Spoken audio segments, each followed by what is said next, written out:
A climber in the Alps suddenly slips but is caught by his rope. His friends haul him up, unprepared for the dreadful sight that awaits them. Meanwhile, at an Air Force base in Canada, a sentry is alerted by ghastly slurping sounds and a blood-curdling scream.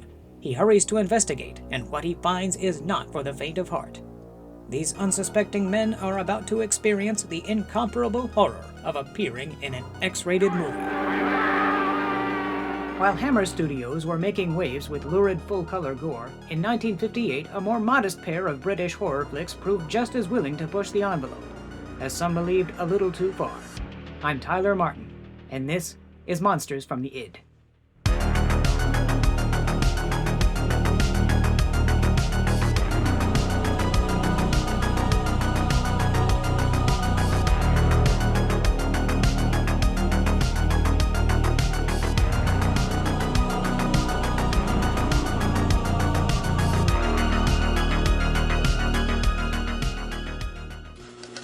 To start, let us look back on an age when film censors ruled the earth. If these untouchable authorities felt the content of a movie was too mature or morally inappropriate for general audiences, they could order the offending material removed before the picture was approved for exhibition. But as the years went on, filmmakers grew bolder, and movies began to focus more on adult-oriented themes in ways that made them difficult to clear with a simple cut or two.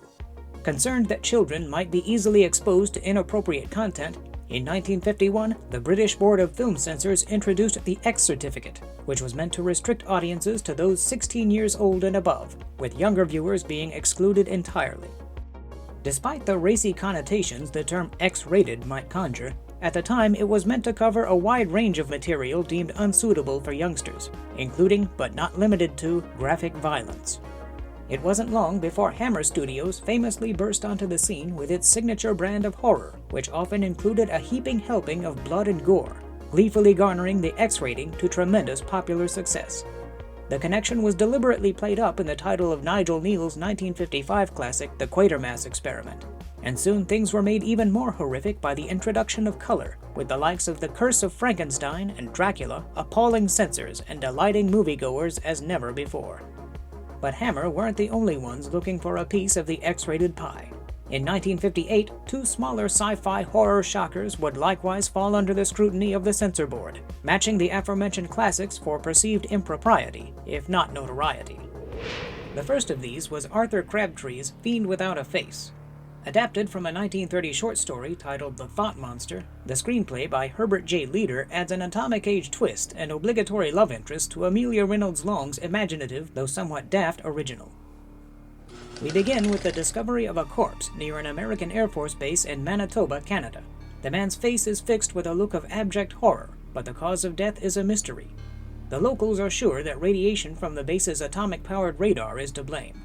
Soon, a farming couple fall victim to an unseen threat accompanied by a disgusting slurping sound. An autopsy reveals that their brains and spinal cords have been removed through puncture wounds in the skull. Major Jeff Cummings, investigating the case, declares it the work of a mental vampire.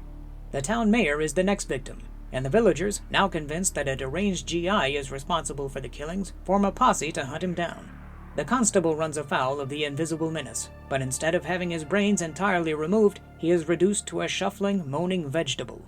Jeff suspects that Professor Walgate, who lives nearby, knows something about the killings. His hunch turns out to be right, and after some odd shenanigans, the professor makes his confession. Through experiments in thought projection and tapping into the base's atomic power, he managed to create a sentient being through the use of thought alone. But astonishingly, things spiraled out of control, and the invisible creatures multiplied and began wreaking havoc. Monsters from the Id indeed. It becomes apparent that the fiends have infiltrated the base's reactor and absorbed enough radiation to somehow become visible, and a terrible sight they are. Disembodied brains that crawl and spring about on spinal cords. As they lay siege to the professor's home, the Air Force men on the scene gun them down in a revolting bloodbath, but the ammunition soon runs low and the creatures just keep coming.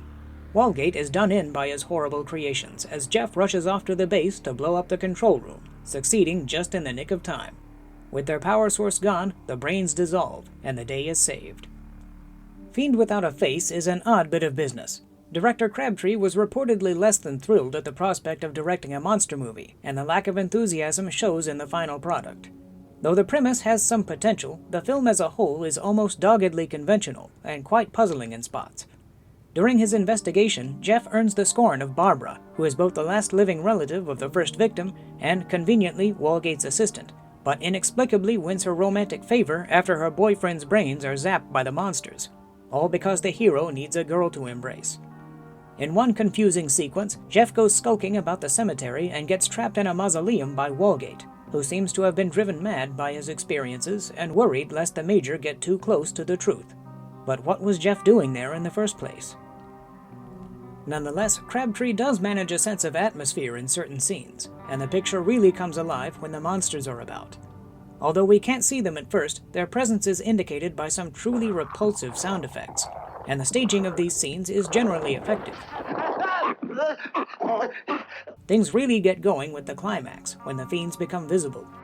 Inventively rendered via stop motion, the creatures are given a touch of personality through animated flourishes.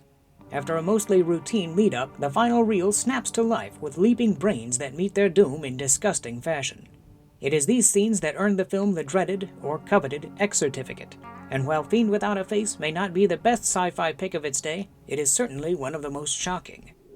Shortly after Fiend Without a Face came the similarly alliterative The Trollenberg Terror, released in the United States as The Crawling Eye.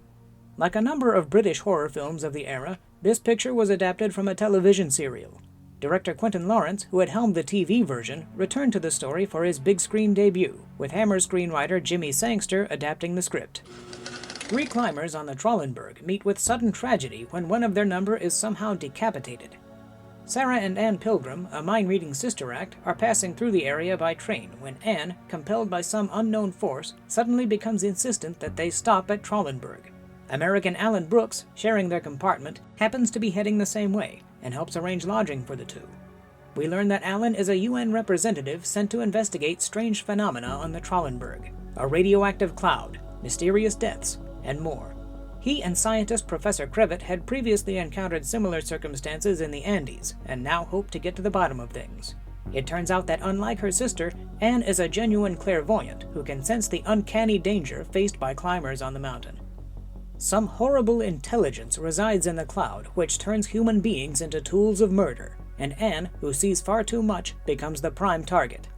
With danger approaching, the locals evacuate to the professor's fortified observatory, but a little girl remains behind and is almost done in by one of the offenders, an alien monstrosity resembling a giant tentacled brain with a single eye. Acting quickly, Alan rescues the child and everyone makes it to relative safety up the mountain, but the aliens are quick to follow. Sensitive to heat, the creatures are held at bay with Molotov cocktails and finally exterminated by incendiary bombs dropped by a squadron of fighter jets. Many aspects of the Trollenberg Terror recall the work of writer-director Nigel Kneale, but only on the surface.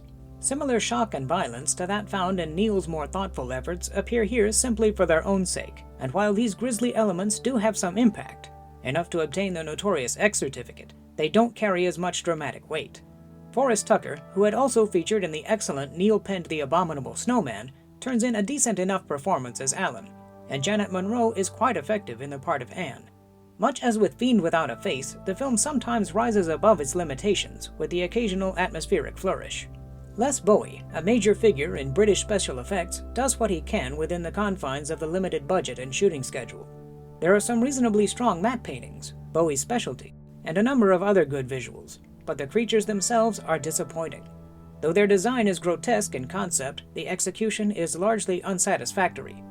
The Trollenberg Terror was the last film to be shot at the once illustrious Southall Studios, which was demolished the following year. Though it may have seemed an undignified end for one of the major studios in Britain's film industry, the Trollenberg Terror would prove to have lasting influence and a surprising pop culture legacy. Notably, the film was featured on the first nationally broadcast episode of Mystery Science Theater 3000, and provided inspiration for the likes of John Carpenter and Stephen King. They may be overshadowed by their more polished contemporaries, but both Fiend Without a Face and the Trollenberg Terror deserve a moment in the spotlight as artifacts from a unique point in film history, defined by blood, bodiness, and killer brains from beyond. Did one or both of today's features scare you out of your seat?